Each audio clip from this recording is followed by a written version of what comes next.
కేంద్ర ప్రభుత్వంలో ఉన్న బీజేపీ పార్టీ బడ్జెట్ ప్రవేశపెట్టడం జరిగింది. ఈ బడ్జెట్ అనడం కంటే దీన్ని ఎన్నికల మేనిఫెస్టో అనడమే కరెక్ట్ కాబోలు. ఎన్నికల మేనిఫెస్టో అయితే ఏది పడితే అది చెప్పొచ్చు, ఏ వివరాలు లేకుండా చెప్పొచ్చు, ఏ హామీ అయినా ఇవ్వచ్చు. కానీ బడ్జెట్ అయితే నంబర్స్తో కూడింది, డీటెయిల్స్ ఇస్తూ, నంబర్స్ చెప్తూ, టైం ఫ్రేమ్ చెప్తూ చేయాల్సింది బడ్జెట్. మరి బీజేపీ పార్టీ ప్రవేశపెట్టిన ఈ బడ్జెట్ ఎన్నికల మేనిఫెస్టోను తలపిస్తుంది. 4 అంశాలు మాత్రమే మాట్లాడారు ఆంధ్ర రాష్ట్రం గురించి. వీటిల్లో బడ్జెట్ ప్రవేశపెట్టక ముందు చంద్రబాబు గారు 1,00,000 కోట్ల రూపాయలు ప్రతి సంవత్సరము మాకు అవసరం ఉంటుంది వివిధ ప్రాజెక్టులకి అని చెప్పారు. అసలు చంద్రబాబు గారు ఆ 1,00,000 కోట్లు అన్న ఫిగర్కి ఎలా వచ్చారో మాకైతే అర్థం కాలేదు. బికాస్ ఆంధ్ర రాష్ట్రం ఏర్పడిన రోజున విభజన చట్టంలో ఉన్న అన్ని హామీలను ఆర్థికంగా లెక్కేస్తే వాల్యూ కడితే కనీసం 12 లక్షల కోట్ల నుంచి 15 లక్షల కోట్ల వరకు విలువ చేస్తుంది. కానీ చంద్రబాబు గారు ఇవేవి పట్టించుకోకుండా 1,00,000 కోట్లు 5 సంవత్సరాలకు 5 లక్షల కోట్లు అని వాల్యూ కట్టినట్టుంది. చంద్రబాబు గారేమో 1,00,000 కోట్లకు అడిగారట. ఈరోజు బీజేపీ నిర్మలా సీతారామన్ గారు ప్రవేశపెట్టిన బడ్జెట్లో అయితే రాజధానికి కేవలం 15,000 కోట్ల రూపాయలు ఇస్తున్నాము అని తెలిపారు. దీంతో పాటు పోలవరం ప్రాజెక్టుకి మేము పూర్తి చేసే బాధ్యత మాది అన్నట్టుగా మాట్లాడారు. పోలవరం ప్రాజెక్టు ఆంధ్ర రాష్ట్రానికి లైఫ్ లైన్ అన్నారు, మన రైతులకి లైఫ్ లైన్ అన్నారు, ఫుడ్ సెక్యూరిటీ కల్పించే అంశం కూడా ఇది అని పేర్కొనడం జరిగింది. మరి అంత ముఖ్యమైన పోలవరం ప్రాజెక్టుకు పూర్తి చేయాలనుకున్నారు మీరు, సంతోషం, ఇప్పటికైనా పూర్తి చేయాలనుకున్నారు. 10 సంవత్సరాలుగా ఇది మా హామీ అయినప్పటికీ 10 సంవత్సరాలుగా మీరేమీ చేయకపోయినప్పటికీ కనీసం ఇప్పటికైనా మీకు కనువిప్పు కలిగింది.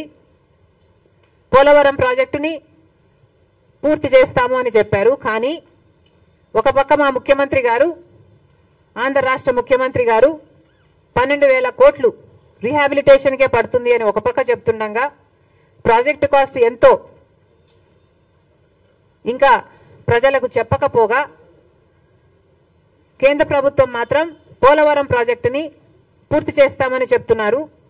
దాంతోపాటు ఎప్పుడు పూర్తి చేస్తారు, ఎన్ని డబ్బులు ఇస్తారు, తక్షణం ఎంత ఇస్తారు, కనీసం ఆ రీహాబిలిటేషన్కైనా ఇస్తారా, ఒక్క ఫిగర్ అయినా మీరు క్లారిటీ ఇచ్చుంటే బాగుండేది.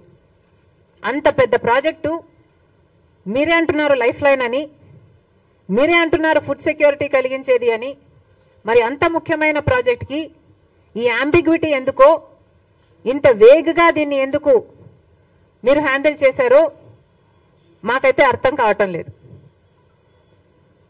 దీని తర్వాత కర్నూలు దగ్గర ఒక ఇండస్ట్రియల్ హబ్బు, పొప్పర్తి దగ్గర ఇంకొక ఇండస్ట్రియల్ హబ్బు మీరు సహకరిస్తామని చెప్పారు. దానికి సంబంధించి డబ్బులు ఇస్తామని అన్నారు. కానీ అవి కూడా ఎంత ఇస్తారో స్పష్టం చేయలేకపోయింది బీజేపీ పార్టీ. అంటే మీరు డబ్బులు ఇస్తాము ఇండస్ట్రియల్ డెవలప్మెంట్ కోసం అని చెప్తూనే ఎన్ని డబ్బులు ఇస్తారో చెప్పకపోతే అది మేము ఏమనుకోవాలి?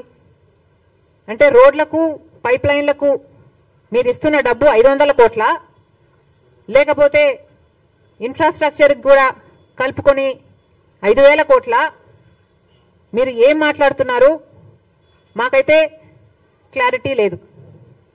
అందుకే అంటున్నాం బడ్జెట్ అంటే అంకెలకు సంబంధించిన విషయం. కానీ ఎక్కడా మీరు అంకెలు ఇవ్వకుండా వేగ్గా దీనికిస్తాం దానికిస్తాం అని కబుర్లు చెప్పినట్టుగా ఉంది ఎన్నికల మేనిఫెస్టో లాగా. ఇంకా గ్రాంట్స్ ఇస్తాం వెనుకబడిన ప్రాంతాలకి, ఉత్తరాంధ్రకైతేనేమి, రాయలసీమకైతేనేమి, ప్రకాశంకైతేనేమి గ్రాంట్స్ ఇస్తామని చెప్పారు. అది కూడా ఎప్పుడు ఇస్తారు, ఎంత ఇస్తారు, ఏ ప్రాంతానికి ఎంత ఇస్తారు ఒకటైనా క్లారిటీ ఉందేమో, కనీసం టీడీపీకైనా జనసేనకైనా క్లారిటీ ఉందేమో ఆంధ్ర రాష్ట్ర ప్రజలకు చెప్పాలి. ఇలా ఏది క్లియర్గా లేకుండా ఎన్నికల మేనిఫెస్టోను తలపించేటట్టు ఉంది బీజేపీ పార్టీ ప్రవేశపెట్టిన బడ్జెట్. అసలు మానేసి కొసరిచ్చినట్టు ఇవన్నీ మాట్లాడారు. కానీ అసలు విషయం ఆంధ్ర రాష్ట్ర హక్కు అయిన ప్రత్యేక హోదా. మరి అసలు ప్రత్యేక హోదా గురించి మీరు ఎందుకు మాట్లాడటం లేదు? మీకు ఆంధ్ర రాష్ట్రం చాలా ముఖ్యమని చెప్పారు బడ్జెట్ ప్రసంగంలో. ఆంధ్ర రాష్ట్ర విభజన హక్కులన్నీ గౌరవిస్తూ మేము ప్రకటిస్తున్నాము అని చెప్పారు. కానీ మొట్టమొదటి అంశమే ప్రత్యేక హోదా కదా. మరి ఇవన్నీ మీరు ప్రకటించి అసలైన దాని గురించి అసలు మీరు మాట్లాడకనే పోతే మరి ప్రత్యేక హోదా మీరు ఇవ్వదలుచుకోవటం లేదా? ఇవ్వదలుచుకోకపోతే చెప్పే ధైర్యం మీకుందా? మోడీ గారు వచ్చి తిరుపతిలో సభ పెట్టి 5 సంవత్సరాలు కాదు 10 సంవత్సరాలకు ప్రత్యేక హోదా అని తెలుగు ప్రజలందరికీ, ఆంధ్ర రాష్ట్ర ప్రజలందరికీ మాటిచ్చిపోవడం జరిగింది. మరి ఆ మాటను మీరు నిలబెట్టుకోవడం లేదు అని మీరు చెప్పదలుచుకున్నారా? మరి ప్రస్తావనే లేదు అంటే మిమ్మల్ని ఏమనుకోవాలి? పార్లమెంటులో ఇది అప్రూవ్ అయింది, ఉభయ సభలలో ఇది అప్రూవ్ అయింది. ఆ రోజు ప్రధానమంత్రి అయితేనేమి, ప్రతిపక్ష నాయకుడుగా ఉన్న బీజేపీ అయితేనేమి మొత్తం అందరూ ఒప్పుకున్న అంశం ప్రత్యేక హోదా ఆంధ్ర రాష్ట్రానికి. మరి కనీసం దాన్ని ఊసే లేదు. మరి మేము ఏమనుకోవాలి? ఒక పక్క ప్రత్యేక ప్యాకేజీల గురించి, గ్రాంట్స్ గురించి మీరు మాట్లాడుతున్నారు తప్పితే అది కూడా అంబిగ్యూటీ, వేగ్గా మాట్లాడుతున్నారు. కానీ ప్రత్యేక హోదా గురించి కనీసం ఊసు కూడా లేదు. నిన్న బీహార్కు ప్రత్యేక హోదా ఇవ్వబోయేది లేదు అని చెప్పడం జరిగింది. మరి మేమేమనుకోవాలి? బీహార్కు మీరు ఇయ్యాలా లేదా అన్నది మాకు సంబంధించిన విషయం. ఎందుకంటే బీహార్లో వాళ్లకు హామీ లేదు. వాళ్లకు ప్రధానమంత్రి గారు పోయి, మోడీ గారు పోయి మేము 10 ఏళ్లు ప్రత్యేక హోదా ఇస్తాము అని బీహార్లో మాట ఇచ్చింది లేదు.